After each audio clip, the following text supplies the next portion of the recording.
warahmatullahi wabarakatuh. Salam sejahtera dan salam Ismadani. Saya Nurul Iman Soleha binti Ahmad Zamzam. Dan saya Nurul Hansmirah binti Sri, Wartawan SBTV. Sekarang ini sedang berlangsungnya Majlis Khatam Al-Quran tingkat Sekolah Menengah Kebangsaan Bukit Besar.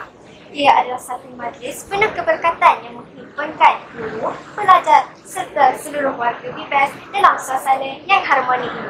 Majlis ini bertujuan untuk memberi penghargaan kepada para pelajar yang telah berjaya menghabiskan 30 juz Al-Quran dengan bimbingan para guru, Di samping menyemarakkan lagi semangat mencintai Al-Quran dalam kalangan pelajar serta memastikan golongan muda terus berpegang teguh pada ajaran Islam.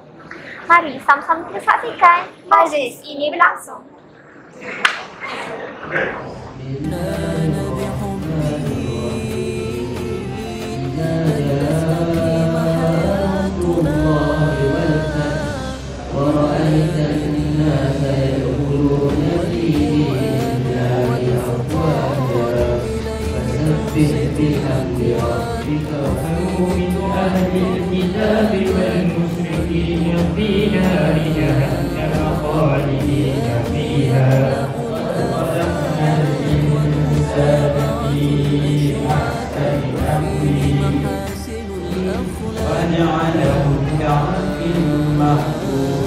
لا إله إلا الله والله أكبر وعلمنا بما جهلنا وارزقنا تلاوته آناء الليل وأطراف النهار واجعله لنا حجة يا رب العالمين.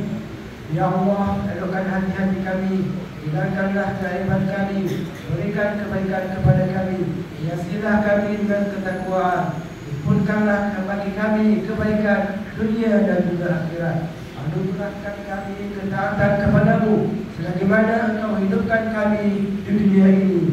Ya Allah, berilah kami daripada kejahatan diri-diri kami dan keburukan amalan-amalan kami.